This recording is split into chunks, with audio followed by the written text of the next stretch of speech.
मैं उनसे पूछना चाहता हूं, जितना साथ हलीम खान ने दिया है इस पीटीआई का, इमरान खान का,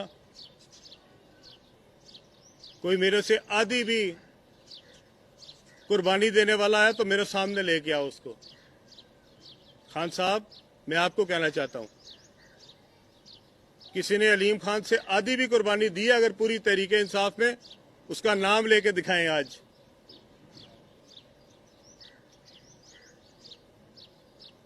2018 में मैंने एमपी और एमएनए सीट पे इलेक्शन लड़ा।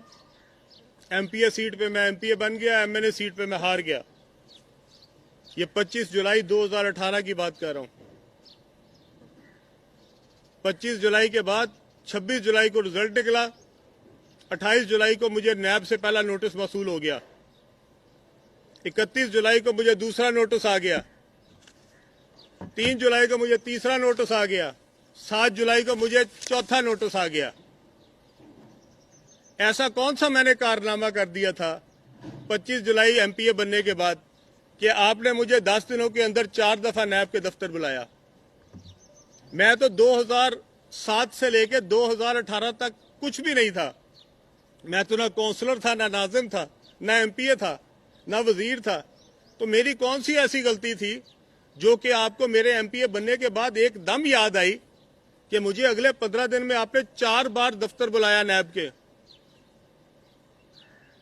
खान साहब, मैं आपसे पूछना चाहता हूं, आप दूसरों को तमगे दे रहे हैं गद्दारी के, मैं आपसे पूछ रहा हूं, अगर आपने बुजदार को बनाना था, मुझे नैब के पास भिजवाने की क्या जरूरत थी? आप मुझे अपने पास बुलाते और कहते हलीम खान मैं आपको नहीं लगाना चाहता।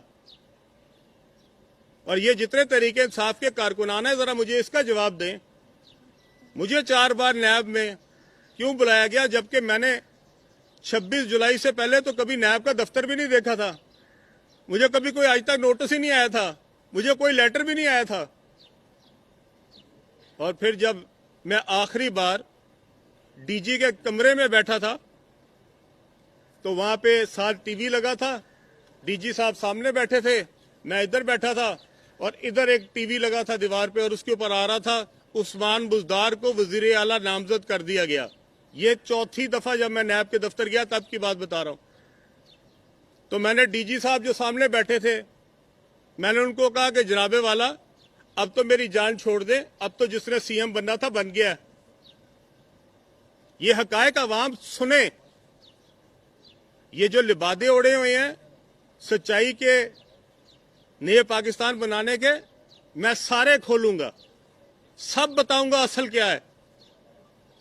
4 बार मुझे दफ्तर बुलाया जाता है और आखिरी बार दफ्तर में जब वो पढ़ता है तो डीजी साहब भी हंसने लगे आगे से। तो मैंने उनको कहा आप मुझे जाने दें, अब ना आपको मुझे बुलाने की जरूरत है ना मुझे आने की जरूरत है। उसके बाद 6 महीने मुझे कोई लेटर नहीं आया, दोबारा कोई पेशी नहीं हुई। 6 महीने बाद फिर उस्मान बुजदार साहब के लिए आ गया कि उनको तब्दील किया जा रहा है। जैसे ही टीवी पे खबर टिकट चलता था मुझे नोटिस आ गया, मुझे फिर बुला लिया गया। मैं नैब के दफ्तर पहुंचा फरवरी में, उन्होंने मुझे वहीं बिठा लिया। 100 दिन उसके बाद मैं जेल में रहा। मैं इमरान खान साहब से पूछना चाहता हूं, खान साहब, वो करप्शन जो मैंने 6 महीने में की थी वो आप कौम के सामने लेके आए, जिसकी बुनियाद पे मुझे जेल में डाला गया। अगर मेरे खिलाफ इतने सबूत थे तो आज तक रेफरेंस क्यों नहीं बना? क्यों मैं इन्वेस्टिगेशन में जेल के अंदर चला गया और 100 दिन जेल में बाहर निकला तब भी आज तक इन्वेस्टिगेशन की इन्वेस्टिगेशन है? वो क्यों रेफरेंस नहीं बना मेरे खिलाफ? क्या सबूत है आपके पास? लाएं कौम के सामने, दिखाएं कौम को कि ये हलीम खान की बेईमानियां थी, ये करप्शन थी, ये वजीर बना उसने ये मरात ली हैं, ये पैसे खाए हैं, ये रिश्वतें खाई हैं। लाएं कौम के सामने। खान साहब, अगर आप सच्चे हैं आए मेरे सामने, बैठे मेरे साथ, करे कौम का मुकाबला। मैं भी आपके साथ बैठता हूं और मैं आपको वादा करता हूं कौम के सामने, अगर मैं झूठा हुआ मैं कौम के सामने जाके अपने आप को गोली मारूंगा। नहीं तो इमरान खान हिम्मत करे, इमरान खान बाहर निकलो, आओ मेरे सामने, करो मेरे सामने मुकाबला। बात करते हो तुम नए पाकिस्तान की। ये जो बुजदार तुमने यहां लगाया था, क्या मैंने यहां पे तुम्हें नहीं बताया कि बुजदार यहां क्या कर रहा है? यहाँ 3-3 करोड़ रुपए में डीसी लगते थे। मैं आपके पास गया हूं जाके, खान साहब मैंने आपको बताई हैं ये बातें। यहाँ पे कमिश्नर लगाने का अलग रेट है, एसपी लगाने का अलग रेट है, कोई तबादला नहीं होता जबकि सीएम सेक्रेटेरिएट में पैसे न दिए जाएं। क्या आपको ये सारी बातें नहीं पता? क्या आपको एजेंसियां ये रिपोर्टें नहीं दे रही थी? फरा का क्या किरदार था यहाँ पे? कहां पैसे जाते थे? क्यों नहीं बताते कौम को? क्यों धोखा दे रहे हैं? क्या आपको ये सारी बातें नहीं पता थी? और आप हमें समझाते हैं नया पाकिस्तान। आज आपने परवेज इलाई को 183 मेंबरान है पीटीआई के पंजाब असेंबली में, 183 मेंबरान में से आपको कोई एक अपना साथी नजर नहीं आया, कोई एक कारकुन नजर नहीं आया, कोई एक शख्स इस काबिल नजर नहीं आया कि वो आप उसको कहे कि ये पीटीआई है और ये हमारा कायद होगा। आपने परवेज इलाई से सिर्फ 5 वोट एमएनए के लेने के लिए, वो परवेज इलाई जिसको कहते थे आप पंजाब का सबसे बड़ा डाकू है, वो परवेज इलाई, ये आपका नया पाकिस्तान, ये नए पाकिस्तान में आपने बुनियाद रखी, ये आप कौम को दिखा रहे हैं। सबसे बड़ा डाकू किसने कहा है? मैंने नहीं कहा कभी परवेज इलाई को सबसे बड़ा डाकू पंजाब का, ये जनाब ने कहा है। आप जिसको पंजाब का सबसे बड़ा डाकू कहते थे, आज आप उसकी जमात के सारे 183 वोट उसको डालना चाह रहे हैं और हमें कह रहे हैं कि हम गद्दार हैं, हम गद्दार हैं। परवेज इलाई को वोट डालना, हम गद्दार हैं। परवेज इलाई साहब को अगर वोट डालना था, खान साहब ये 26 साल की जो मूवमेंट है इसकी जरूरत क्या थी? परवेज इलाई साहब तो पिछले 40 साल से हुकूमतें कर रहे हैं, उन्हीं के साथ मिल जाना था। आखिर में अगर परवेज इलाई के 5 वोटों के लिए सब किया, और उसमें से मैं सलाम पेश करता चौधरी शुजात हुसैन को, उसका बेटा जो एक मुहब्बे वतन बाप का और एक सच्चे बाप का बेटा है, उसने जाके अपोजिशन के साथ खड़ा हुआ। उसको भी कहें गद्दार, कौन है गद्दार? चीमे को भी। हम तो गद्दार बन गए तो आपको जिसने वोट नहीं डाला, के चीमे ने पैसे ले लिए, के सालिक ने पैसे ले लिए, हिम्मत करो तो। आज जो आपने यहाँ पे बाजार लगाया हुआ है मोनोसलाई ने, जिसपे 5-5, 6-6 करोड़ रुपए की बोलियां दी जा रही हैं, मैं चैलेंज करता हूं यहाँ पे कम से कम 50 बंदे ऐसे हैं जिनको वहां पे ऑफर आई हैं, और वो जो वहां पे कर रहे हैं, आप कह रहे हैं लोगों ने बिकना है। अलीम खान पे लगाओ इल्जाम के इसने पैसे ले लिए, कोई लगाए तो सही। कितना अफसोस की बात है कि आपके साथ जब आप गालियां देते थे परवेज इलाई को तो वो पाकिस्तान का सबसे बड़ा डाकू था, और आज आपके साथ मिल गया तो वो नए पाकिस्तान की बुनियाद रख रहा पंजाब में। अब नया पाकिस्तान जो है वो परवेज इलाई साहब बनाएंगे। अफसोस होता है मुझे आपके ऊपर, और अफसोस होता है उन लोगों के ऊपर जिनको कोई असलियत का, हकीकत का पता ही नहीं है। दिल दुखता है। हम भी इस जज्बे के तहत इस पीटीआई में आए थे। मैंने 2010 से लेकर 2018 का बड़ा मुश्किल वक्त निकाला है, खड़ा रहा हूं, पीटीआई के साथ एक एक दिन गुजारा किया है। यहां पे सबसे ज्यादा अगर किसी को टारगेट बनाया गया तो वो अलीम खान था पंजाब में। मैं एक दिन भी पीछे नहीं हटा। आज आप कहते हैं परवेज इलाई को वोट नहीं डाल रहा, ये गद्दार हो गया। ये परवेज इलाई के मैंने आपको मिन्नतें करके कहा था कि परवेज इलाई के साथ वहां पे सीट एडजस्टमेंट कर दें अगर पीटीआई ने वहां पे गुजरात में सीटें जीतनी। मैं था जिसने कहा था आप सीट एडजस्टमेंट करें। खान साहब आप तो उस दिन मुझे जो बातें कहते थे, या बताऊं कौम को परवेज इलाई के बारे में क्या कहते थे? कैसे बदलते हैं। यही तो वो फर्क था जिसके लिए हम पीटीआई में आए थे। और अगर 5 सीटों के लिए समझौते करने थे तो इतनी बड़ी तहरीक चलाने की जरूरत क्या थी?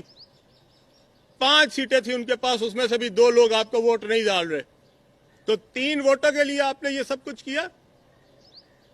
आज आपके पास अक्सरियत नहीं, आप कहते हैं इंटरनेशनल साजिश हो गई। आज आप मेरी तस्वीर लगा लगा कहते हैं ये अमेरिकन एम्बेसडर को मिल रहा है। खान साहब, मैं अमेरिकन एम्बेसडर को आपके घर मिला था आपके साथ, तो क्या कहूं, आज आप भी गद्दार थे, अमेरिकन एम्बेसडर को मिले। और मैं तो कोरिया के सफीर को भी मिलता हूं, मैं तो ऑस्ट्रेलियन सफीर को भी मिला हूं, मैं तो जो सऊदी सफीर है उसको भी मिलता हूं, मैं यूएई के सफीर को भी मिलता हूं। تو کیا یہ غدار ہیں سارے؟ اور جب آپ ملتے ہیں، جب آپ اپوزیشن میں تھے، کیا آپ امریکن ایمبیسڈر کو نہیں ملتے تھے؟ کیا آپ یو ایس ایمبیسڈر کو نہیں ملتے تھے؟ کیا آپ ای یو کے ایمبیسڈر کو نہیں ملتے تھے؟ اس دن غدار تھے؟ کیسی باتیں کرتے ہیں آپ؟ وہ یہاں پہ ایک آگے ایم پی اے کو ملتا ہے، آپ کہتے ہیں اس کی تصویر لگا دی. یہ ایک ایم پی اے اب پوری حکومت گرائے گا. اب وہ کل کسی کونسلر کو مل جائے، آپ اس کو بھی غدار بنا دیں کہ وہ کونسلر جو ہے امریکہ کے ساتھ مل گیا. تو خدا کا ہی خوف کر لیں. ہمیں آج تک جتنے ایمبیسڈر ملے ہیں، ہم ان کو اب غدار کہنا شروع کر رہے ہیں. اس ملک کے اوپر رحم کریں. یہ نہیں ہو سکتا کہ آپ کرکٹ میچ تب تک کھیلیں گے جب تک آپ جیت رہے ہوں، اور جس دن آپ کی پسند نہیں ہوگی آپ وکٹیں اٹھا کے بھاگ جائیں گے اور آپ کہیں گے یہ سپورٹس مین اسپرٹ ہے آپ میں. الیکشن ہو رہا ہے، قانون کے تحت ہو رہا ہے. آپ نے اسمبلی توڑنی تھی، توڑ دیتے پہلے. کس نے روکا تھا آپ کو؟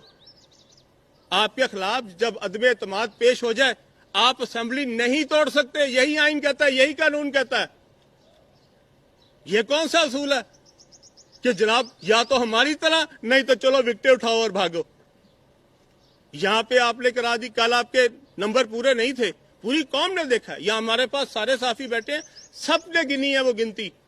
وہ 199 بندے جو اندر بیٹھے ہوئے تھے، وہ 199 آپ کے مخالف ہیں. آپ کو تو 186 ہمیں سارے ووٹ چاہیے. آپ کے خلاف ووٹ ڈال رہے ہیں. اور میں پوری قوم کے سامنے وعدہ کر رہا ہوں، جس دن میں ووٹ ڈالوں گا اس کے 2 منٹ کے اندر اندر اپنا ساتھ استعفیٰ دوں گا. مجھے کوئی پرواہ نہیں کسی ایم پی اے سیٹ کی، مجھے کوئی پرواہ نہیں. میں سینئر وزیر سے ہٹاؤں. کتنے لوگ ہیں جو خود وزاروں سے ہٹ کے جاتے ہیں؟ ہٹ کے دکھایا ہے. اگر میرا اصول ہے، آج میرے پاس ایک ایک میسج پڑا خان صاحب آپ کا، جو آپ کو میں نے عثمان بزدار کے بارے میں لکھا ہے، اور آپ نے مجھے جو اس کے جواب دیے ساری قوم کے سامنے میں لے کے آؤں گا. ایک ایک کرپشن میں نے بتائی ہوئی ہے آپ کو، ایک ایک بات بتائی ہوئی ہے. یہ میسیجز اس میں محفوظ ہیں، پوری قوم کے سامنے آئیں گے. شیشے کے گھروں میں بیٹھ کے مت کسی کو پتھر مارو. جتنا علیم خان آپ کو جانتا ہے کوئی نہیں جانتا.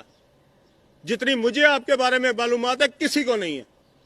چپ ہوں کہ جب کسی کے ساتھ چلو تو تھوڑی لحاظ ہوتی ہے، تھوڑی شرم ہوتی ہے، شرم آتی ہے. آپ کو تو کوئی شرم ہی نہیں آئی کہ آپ نے اپنے اتنے مخلص ساتھی کو پکڑ کے جیل میں ڈال دیا. یہ آپ کی نیا پاکستان کی بنیاد. جہانگیر ترین کی بیٹیوں کے خلاف آپ نے پرچے کرا دیے. وہ جہانگیر ترین جو آپ کے لیے دن رات محنت کرتا تھا. کوئی مروت ہے دنیا میں کوئی چیز؟ کوئی شرم ہے دنیا میں چیز؟ اور آپ مجھے آج ٹیگ کر رہے ہیں غدار ہوں. جتنا میں لائل ہوں اس ملک کا، کوئی مجھے لا کے سامنے دکھائے. جو آپ کے ساتھ ہے وہ محب وطن، اور جو آپ کے خلاف ہے وہ غدار ہے. آپ مامے ہیں پاکستان کے، آپ چلائیں گے پاکستان، باقی پوری دنیا مر جائے. لوگوں کے سامنے آنکھوں میں دھول جھونک رہے ہیں، لبادہ اڑا ہوا ہے. میں جتنی دیر زندہ ہوں میں اپنی قوم کے سامنے سچ بولوں گا. اور ایک میں کسی میں ہمت ہے لائے نکال کے لائے کوئی چیز میرے خلاف، میں پوری قوم کے سامنے چیلنج کر رہا ہوں. آج نکال کے لائیں علیم خان نے کوئی رشوت لی ہے، نکال کے لائیں کوئی فائدہ لیا ہے، نکال کے لائیں کوئی ٹھیکہ، کوئی چیز مجھے آج تک ملی ہے میں نے کوئی فائدہ لیا ہو. آپ مجھے پکڑ کے جیل میں دے دیں صرف اس لیے کہ میں بزدار کے خلاف ہوں. آپ کو کیا چاہیے؟ آپ کو وہ لوگ چاہیے جن کی نہ کوئی عقل ہو، نہ سمجھ ہو، اور وہ کرپٹ بے ایمان ہو، تاکہ وہ آپ کے نیچے لگے رہیں، آپ کے سامنے کچھ نہ بول سکے. میں وہ نہیں ہوں. میں بولوں گا اور سچ بولوں گا اور پوری قوم کے سامنے بولوں گا. اور جس میں ہمت ہے آگے میرا سامنا کرے.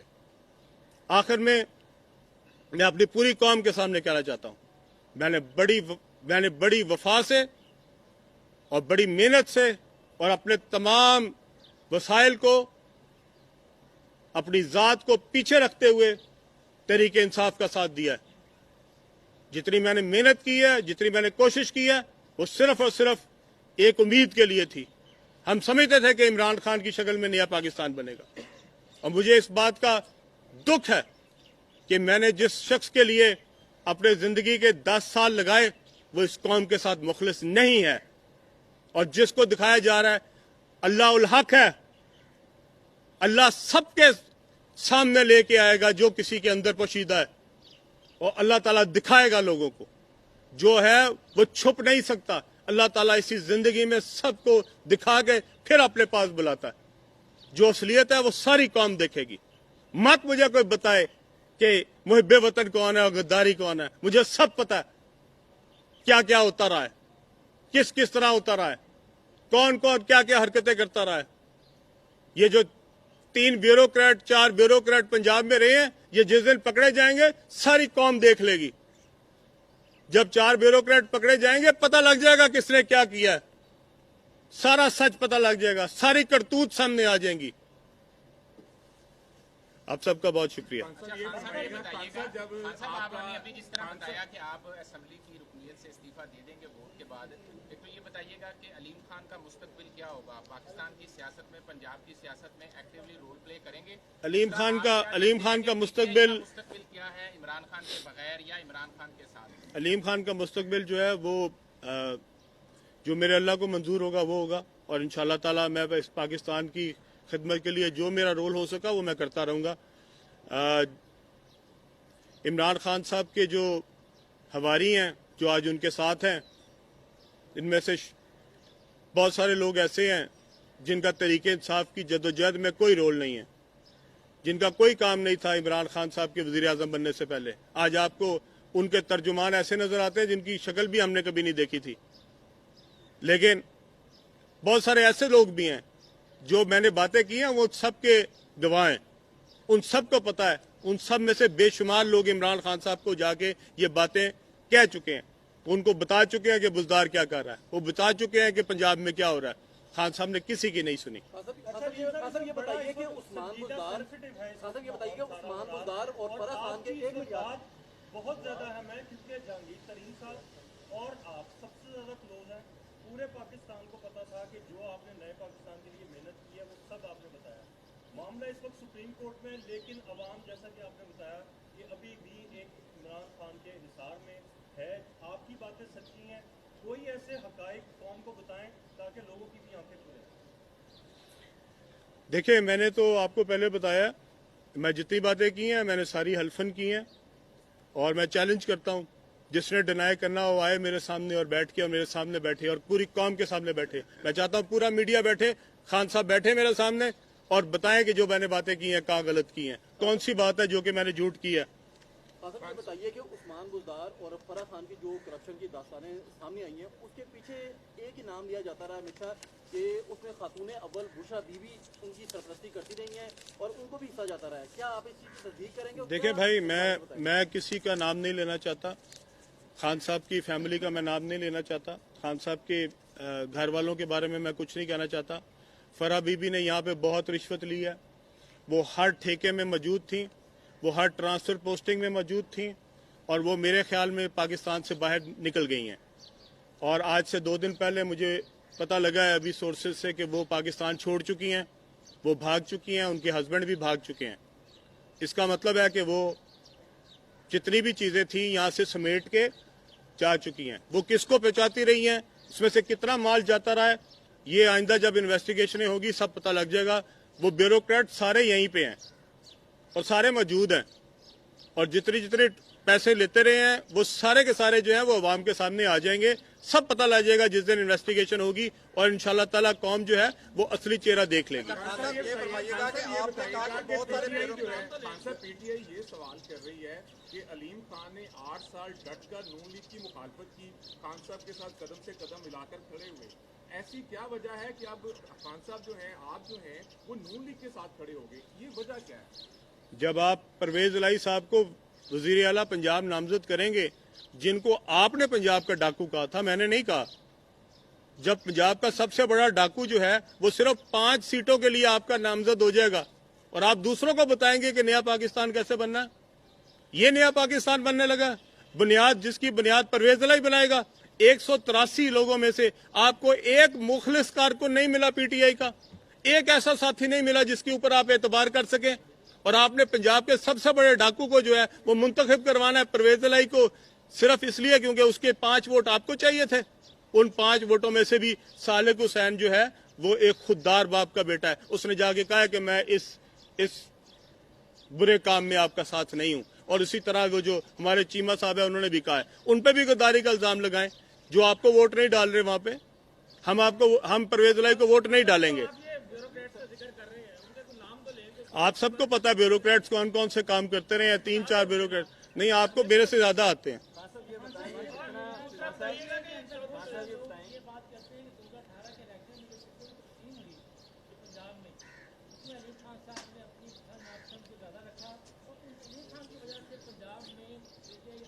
जी हाँ, ये भी खान साहब ने मुझे कहा कि तुम्हारी पसंद नापसंद की वजह से हम सेंट्रल पंजाब में हारे। तो मैंने उनसे पूछा कि खान साहब, लाहौर में हमाद अजहर साहब जीत गए, वो मेरी वजह से जीत गए। उसके साथ वाला एमएनए हार गया, वो मेरी वजह से हार गया।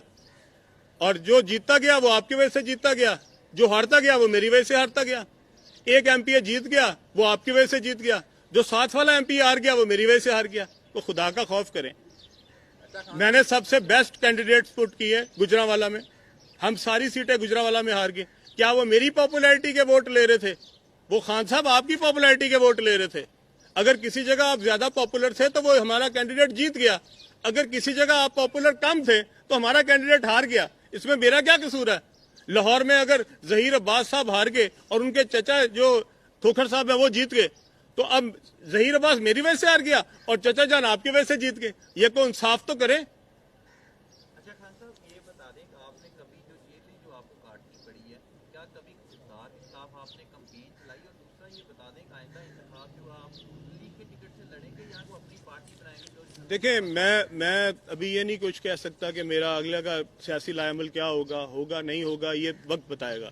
लेकिन इमरान खान साहब को सिर्फ मैंने ये बातें नहीं की बुज़दार के बारे में, हमारी जितनी पार्टी की क़यादत, सीनियर क़यादत है, और वो सारे इस बात के ऊपर हलफ देंगे अगर आप उनसे सवाल करेंगे कि ये सारी बातें इमरान खान साहब से सब ने की हैं, इंडिविजुअली भी की हैं, अलग अलग भी की हैं। लेकिन इमरान खान साहब पे बुज़दार की मोहब्बत इतनी थी कि उन्होंने अपनी पार्टी का शराजा बिखेर दिया, पार्टी की इमेज का बेड़ा गर्क कर दिया, यहाँ पे लूट सेल लगवा ली, लेकिन उन्होंने बुज़दार को नहीं हटाया। अच्छा खान साहब, ये फरमाइएगा,